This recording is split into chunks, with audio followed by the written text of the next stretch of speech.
Hi there, it's Sandy, your sister and your friend. Welcome to today's video. I've heard quite a few advanced spiritual teachers talk about non-dual awareness and that only God is.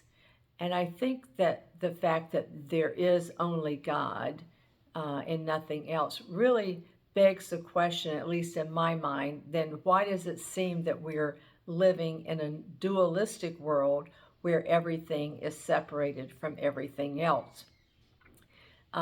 Fortunately, as I have questions that come up in my mind, I feel that God leads me to another teaching that can answer that question. And my most recent experience in that is in answering this question particularly is finding something called A Course in Miracles.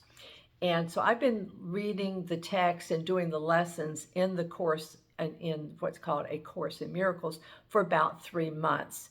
The way that it's set up is there's a text and there are also 365 workbook lessons. You can go through this whole text on your own, and it's set up, of course, to be able to do one lesson per day in the workbook. And the introduction to the course actually tells us the aim of the book, which it says it's to remove the blocks to the awareness of love's presence, which is our natural inheritance. Now, who doesn't want that, to have those blocks removed? Now, in reading the text and doing the workbook lessons, I've had quite a few aha moments where I seem to, what they have explained in the course about Jesus's teachings in the Bible and what he really meant by what he had taught, really made my heart jump for joy. But I don't know if I would actually be sticking with the course unless those revelations were actually paying off in experiences in my life. And I'm going to share at the end one of those recent experiences that's really based on what I've gleaned from doing the coursework. Now, since a lot of the things I teach, I know actually are what I'm learning in the course is spilling over into what I'm teaching. So I thought it would be best or be fair to you for me to share with you what I have gleaned so far from doing this course. Again, remembering I'm only about a fourth of the way into the workbook, but I do listen to other teachers about the course, and I'll put links below to some of those teachings for you to listen to if you would like to get even deeper understanding. So I think the best way for me to start is for us to imagine something together. So I'm sitting in this room, and let's just imagine that you're sitting in this room with me. Everybody else who lives today is in this room. Everybody who's ever lived is in this room with us, and everybody who will ever live. And we are one. We're one together. We've never been separated, and nothing actually can ever separate us. We're just completely joined together with each other. And what we comprise in this oneness together is the one Son of God, which is the Christ. And now our life is an extension from the mind of God. And so we share the mind of God as the Christ mind. There's no differentiation between God and the Son of God because there's only God, and we're just an extension, not just, we are an extension of God's mind. We're complete and perfect and joyous in this environment of being in heaven together with each other and with God. And we laugh a lot here, and which is awesome. So let's just kind of think about that for a second. Let's just like enjoy and revel in that here for a minute before we get into what happened.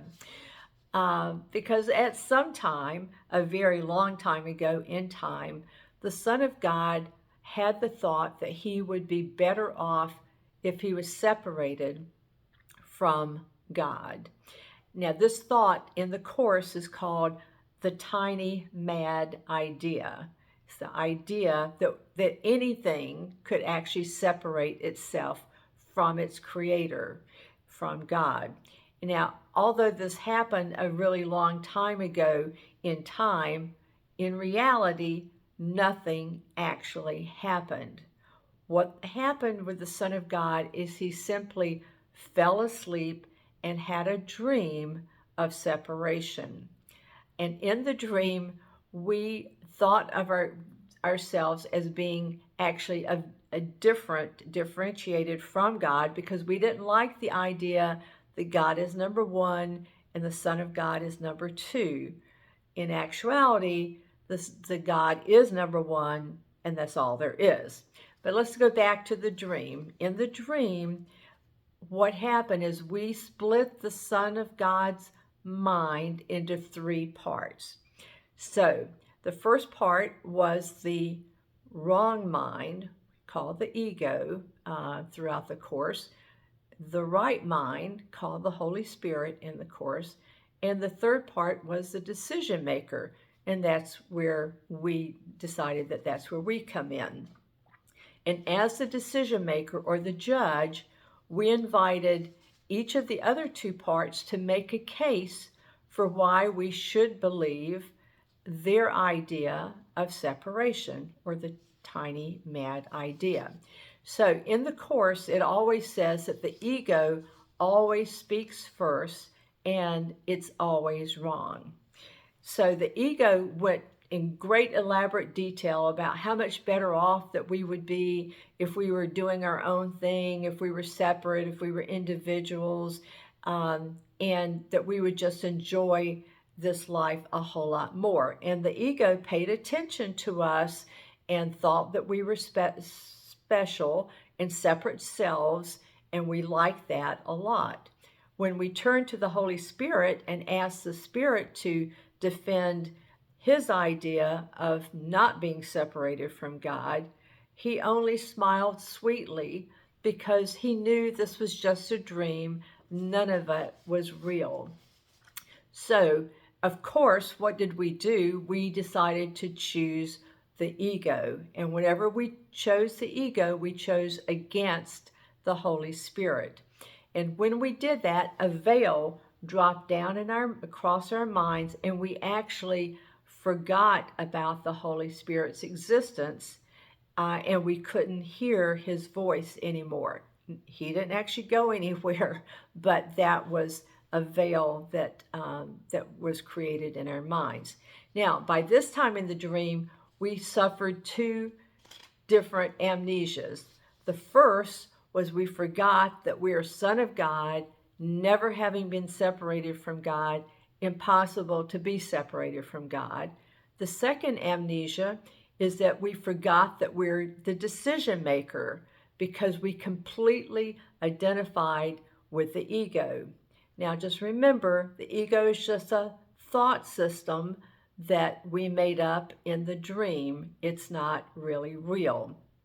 None of this is what it seems to be. It's just an illusion. But in this illusion, the ego triumphed over God, because we chose the ego.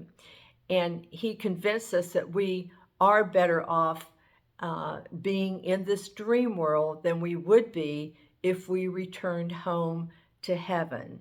But of course, in reality, we've actually never left heaven. We're still there as the Son of God, as the Christ mind, the one Son of God.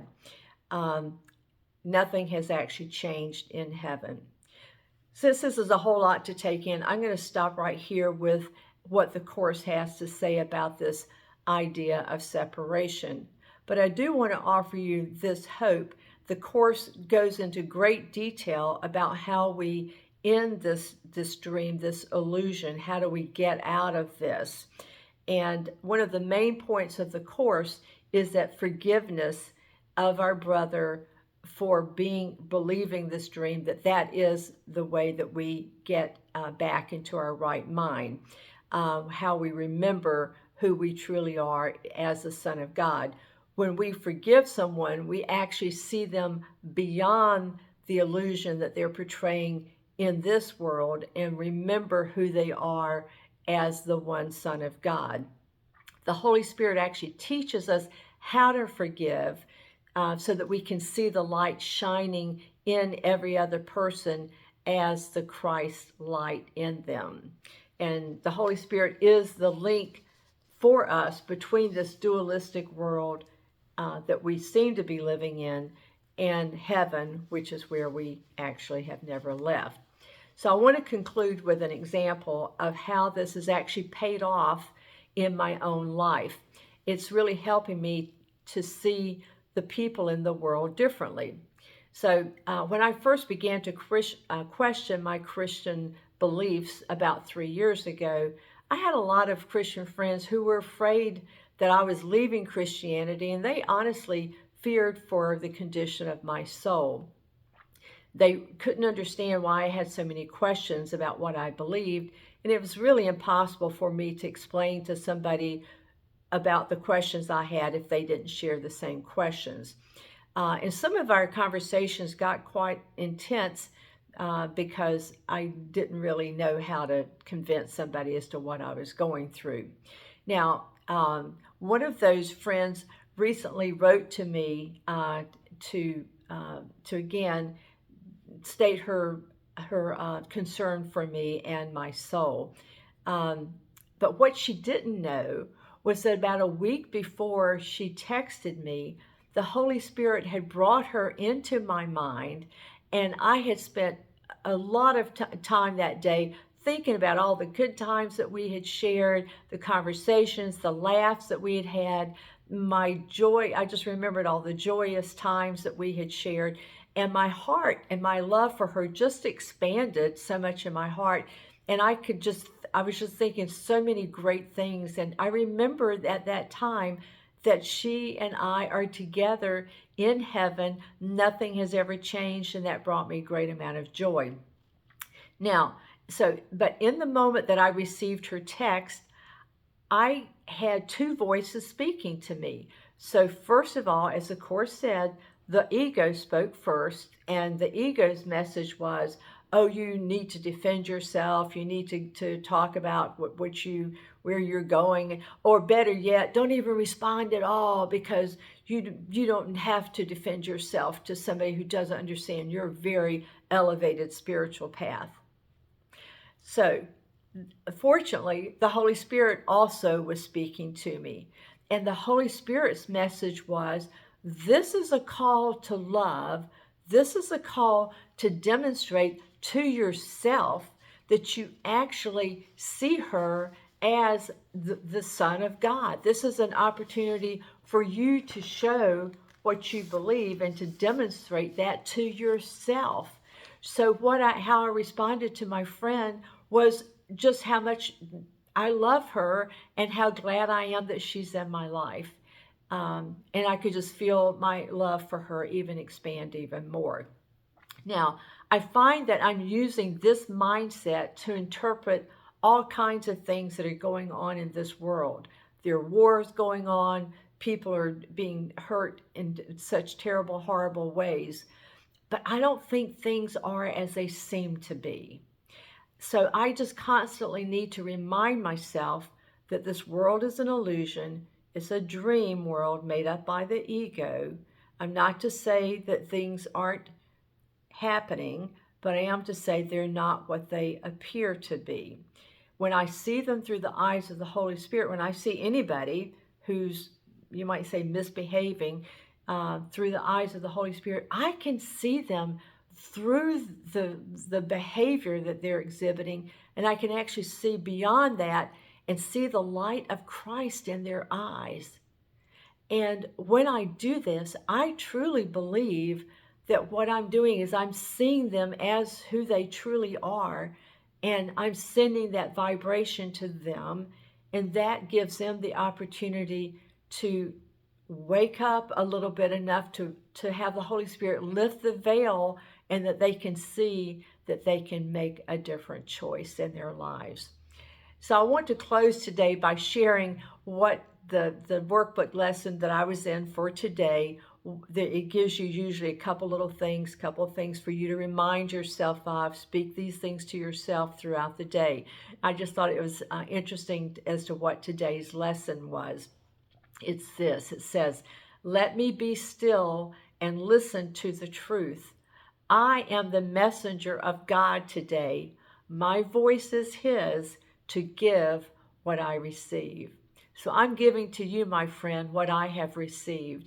If this is helpful to you, just know that this is the Holy Spirit helping you to choose the mind of Christ, to choose your right mind today instead of your wrong mind. And just know that you have Him there always to help you, to guide you into the right path and to make the right choices. Love you so much. Go and be blessed. Hit the like button, subscribe if you haven't. I love you so much. Have a wonderful day. Bye-bye.